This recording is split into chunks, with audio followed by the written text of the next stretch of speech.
Hello everyone and welcome to my site video for APK 4940 Practicum in Kinesiology. My name is Ethan Riley and I am set to graduate with my undergraduate degree in Sport and Exercise Science on August 5th, 2025. As for my career goals after college, I will be going into the master's program in Kinesiology and Exercise Science. So after I'm done with that, I would like to get a position in some sort of strength and conditioning at the collegiate level.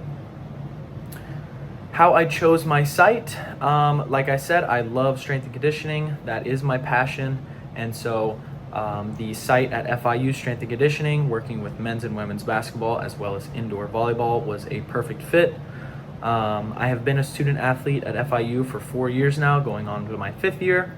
So I have already made relationships with the coaches there. I've had a couple classes with one of the coaches. So I already had my foot in the door a little bit.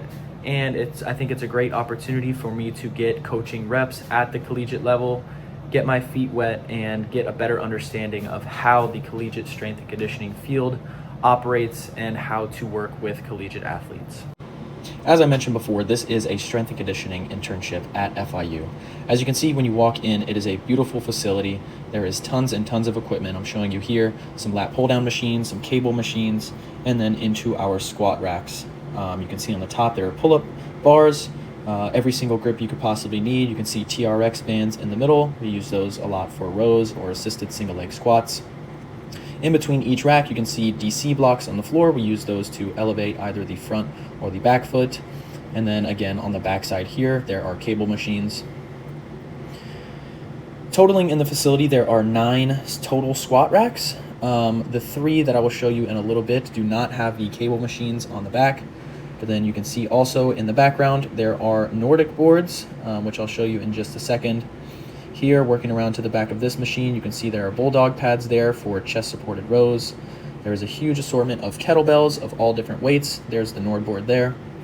Again, more cable machines as we move around. This is a kabuki bar. This is just for athletes with limitations in internal and external rotation of the shoulders. As we move along here, you can see another Nord board there. There are 6 in total within this facility, so it's really, really important to work on hamstrings, especially in athletes. Again, here's a front view of the front rack. Here are some roller pads. All dumbbells in here are these power blocks, and then on the bottom you can see there are spherical dumbbells. As we move along to this side of the facility, there are more power blocks, so there's a ton of usage for those, whether it be curls, you can go goblet squats, whatever you need. There's a ramp there. Tons and tons of rack positions. You can go all the way up to the top if you want to do some sort of pull-up, all the way to the bottom if you want to work overcoming ISOs. An assortment of med balls, and then our plyo boxes. These are very, very great, working especially with vertical athletes like men's and women's basketball as well as indoor. And then moving through to the back of the facility, we have our hurdles, we have our assault bike, a ski erg, and then some refrigerators for snacks and drinks for the athletes. Turn it around one more time, you can see just how beautiful this facility is. Now I'm going to play this same clip back just so I can describe some of the responsibilities of the interns here. So before every lift, the interns will come in at least 15 to 30 minutes prior, just so we can help set up the weight room, especially for the main lifts that the athletes will be doing during the day. After doing so, a lot of times we will go over the lift with our site supervisor, just so we have an understanding of what we will be doing for the day and how we will facilitate the athletes through the lifts. After the lifts themselves, a lot of times we will clean up the weight room. This involves setting the rack positions back to where they need to be, putting the bars back, putting any kettlebells, cleaning up any sweat that we see. And then after all the lifts for the day are done, then we will go through our cleaning, which a lot of times involves wiping down any padded material, wiping down the kettlebells once a week, wiping down the plyo boxes, stuff like that, restocking the snack compartments just so the athletes are fueled throughout their day. And also, as you get your feet wet, as you get more comfortable around the athletes, the site supervisors will allow you a little bit more freedom. So during the 3rd week, we actually started to run all of the warm-ups. So you'll split the warm-up into 1, 2, or 3 sections, depending on how many interns there are. And you will actually be in charge of talking the athletes through what they're going to be doing for the warm-up, showing them how to do it, and then coaching them through each movement. After the warm-ups are done, the same thing goes for the workout. A lot of times the site supervisor gives a lot of freedom, which is very, very nice, although it is scary at first, but the more you do it, the more you get comfortable with it, the better it is. So, same thing as the warm-ups. You go through the exercises for each block. A lot of times there's 3 or 4 exercises. You walk the athletes through them, show them what they're doing, make sure that everybody is on the same page. If they have any questions, always feel free to help coach. If you have any questions, go to the site supervisor. These site supervisors are very, very accommodating. They love what they do and they love to teach. As for hours, I don't know exactly what it looks like for the fall and spring semesters, but for myself, in the summer semester, our hours usually every single day we're in at about 6 a.m. Most days, depending on how many teams we have during the day, we will get out around 12:30, 1 o'clock.